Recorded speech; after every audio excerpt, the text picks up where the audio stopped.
Hello everyone. Maharashtra में मराठा आरक्षण लगातार एक गंभीर मुद्दा बना रहा है। पिछले कई सालों में इसको लेकर चर्चा होती रही है, लेकिन फाइनली यहां पर सरकार के द्वारा एक बार फिर से मराठा आंदोलन के पश्चात 10% आरक्षण को लेकर के विधेयक को पारित कर दिया गया है। यह मुद्दा एक ऐसा मुद्दा है जो कि भारत में लगातार चर्चा का विषय रहता है। रिजर्वेशन या आरक्षण ये देश के विभिन्न हिस्सों में केंद्र के स्तर के साथ साथ राज्य स्तर पर शिक्षा और सरकारी नौकरियों में आरक्षण को लगातार यहां पर उठाया जाता रहा है। इसमें एससी, एसटी, ओबीसी जैसे समुदायों के साथ साथ लगातार नए समुदायों के द्वारा भी यहां पर आरक्षण की मांग की जाती रही है, जिसमें मराठा आरक्षण भी ऐसा ही एक मुद्दा है। आज हम यहां पर इसी मुद्दे को बेहतर तरीके से समझने का प्रयास करेंगे। महाराष्ट्र में देखा जाए मराठा समुदाय, उनकी स्थिति का आकलन भी किया जाएगा। इसको लेकर के गठित आयोग और उनकी सिफारिश बॉम्बे हाईकोर्ट और सुप्रीम कोर्ट के द्वारा इससे पहले यहां पर दिए गए 16% आरक्षण को लेकर के दिया गया निर्णय और वर्तमान की यहां पर स्थितियों का इसमें आकलन शामिल है। एक तरीके से मुद्दे का अलग अलग स्तर पर विश्लेषण करके समझते हैं क्या है ये मराठा आरक्षण और कैसे ये प्रभावित करता है। अगर हम यहाँ पे देखें, चर्चा का विषय जो है, जैसा कि हमने कहा कि मराठा आरक्षण देने को लेकर के एक बाकायदा विधेयक पारित किया गया है, जिसके नाम दिया गया मराठा आरक्षण विधेयक, और ये महाराष्ट्र की विधानसभा से इसे पारित कर दिया गया है। और इस विधेयक के संदर्भ में यहाँ पर ध्यान दीजिएगा, जो एक आपसे क्वेश्चन के रूप में भी एग्जाम में है, थोड़ा सा ध्यान रख के पढ़ना है, ये मुद्दे लगातार चर्चा के विषय रहते हैं।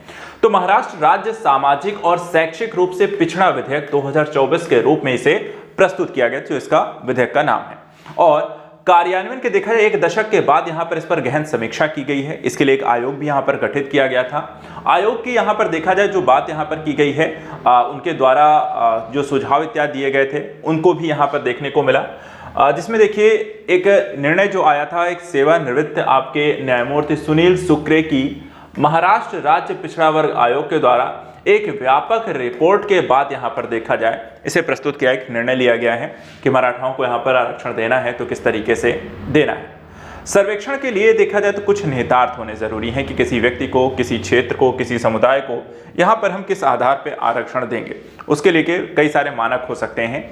अब यहां पर अगर हम देखें मराठाओं के संदर्भ में एक सर्वेक्षण जो आया है कि करीब 2.5 करोड़ परिवार जो हैं यहां पर इसके अंतर्गत शामिल किए गए।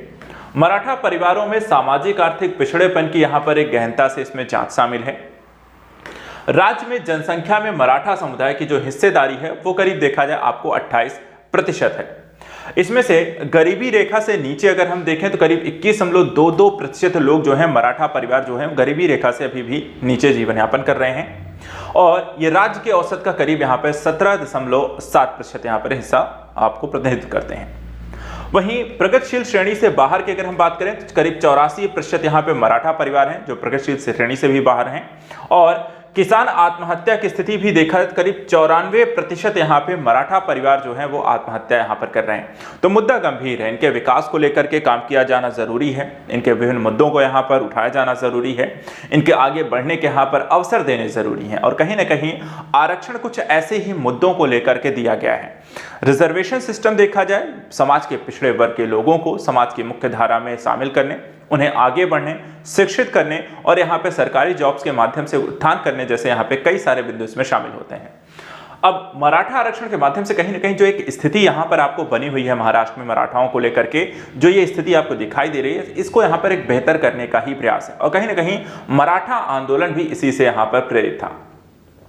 अब बात करते हैं कि महाराष्ट्र में जो मराठाओं को लेकर के इसके इतर भी बात करते हैं कि ये आरक्षण देने से पहले की जो स्थिति है वो कितना है, आरक्षण यहाँ पर किस समुदाय को यहाँ पर कितना दिया गया है।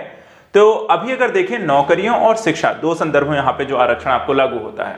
नौकरियों और शिक्षा में सामाजिक और शैक्षणिक रूप से पिछड़े वर्ग के तहत यहाँ पर 10% मराठा आरक्षण का यह प्रावधान आपको किया गया है। तो ध्यान दीजिएगा दोनों ही संदर्भों में ये 10% यहाँ पे लागू होगा। दूसरा, महाराष्ट्र आरक्षण, मराठा आरक्षण के साथ ही महाराष्ट्र में कुल आरक्षण की जो सीमा हो गई है 62% हो गई है। और 2001 के राज्य आरक्षण अधिनियम यहां पर देखा जाए उसके तहत यहां पर अब 62% यहां पर टोटल जो रिजर्वेशन सिस्टम है वो 62% हो चुका है।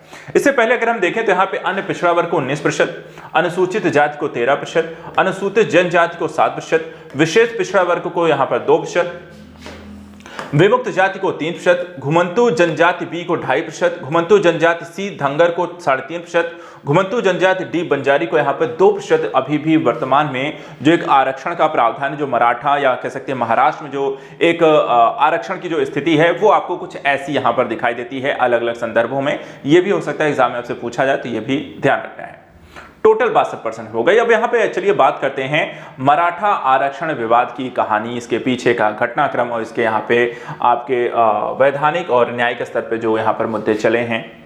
तो राज्य में देखा जाए जो मराठा आरक्षण की मांग 1980 के दशक में मुंबई की मथाडी लेबर यूनियन के नेता अन्ना साहेब पाटिल ने यहाँ पर आपको शुरू की थी। तो मांग देखा जाए 1980 के दशक से प्रारंभ हुई और आंकड़ों के अनुसार अगर हम देखें जो राज्य की यहाँ पे जनसंख्या में मराठा समुदाय का जो प्रतिनिधित्व है वो करीब यहाँ पे 33% है और 1/3 अगर मराठा समुदाय है तो वहां पे आरक्षण का प्रावधान भी इस संदर्भ में होना चाहिए।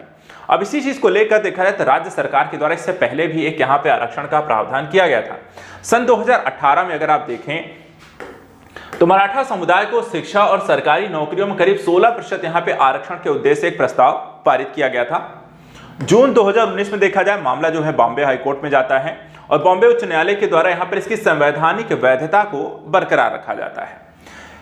संशोधन जो किया गया था कि शिक्षा में 12% किया जाए और सरकारी नौकरियों में इसे यहां पर 13% किया जाए। जो यहां पर आपको 16% था, इसमें थोड़ा सा संशोधन आपको करके इसके यहां पर बरकरार रखा था कि आप यहां पे आरक्षण दे सकते हैं। लेकिन इसके बाद मामला जो है सुप्रीम कोर्ट जाता है और यहां पर कहानी बदल जाती है। सुप्रीम कोर्ट के द्वारा जो डिसीजन यहां पर दिया गया था वो देखते हैं। 5 मई 2021 को शीर्ष न्यायालय ने 5 न्यायाधीशों की संविधान पीठ ने महाराष्ट्र राज्य सामाजिक शैक्षणिक रूप से पिछड़े वर्गों के आरक्षण अधिनियम 2018 को रद्द कर दिया था और यह भी कहा कि देखिए जो शैक्षणिक संस्थानों और सरकारी नौकरियों को प्रवेश के लिए मराठा समुदाय को जो आरक्षण यहां पर दिया गया था वो इसे रद्द करता है।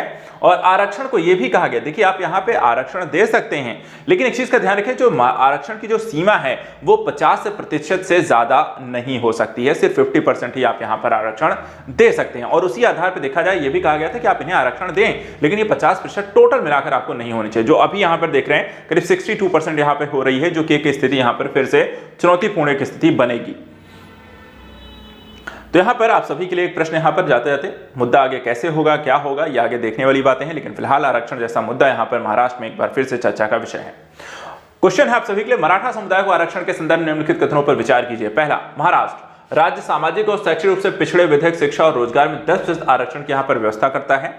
लागू होने के पश्चात इसकी 15 वर्षों बाद यहां पर गहन समीक्षा की जाएगी। यह राज्य में जातिगत आरक्षण को बढ़ाकर 65% करता है। उपर्युक्त कथनों में कितने सही हैं? केवल 1, केवल 2, सभी 3 या कोई भी नहीं? तो आज के संदर्भ में इतना ही। नेक्स्ट वीडियो में कुछ और ऐसी ही ज्वलंत मुद्दों, चर्चित मुद्दों को लेकर हम डिस्कस करते रहेंगे। Thank you so much and good luck.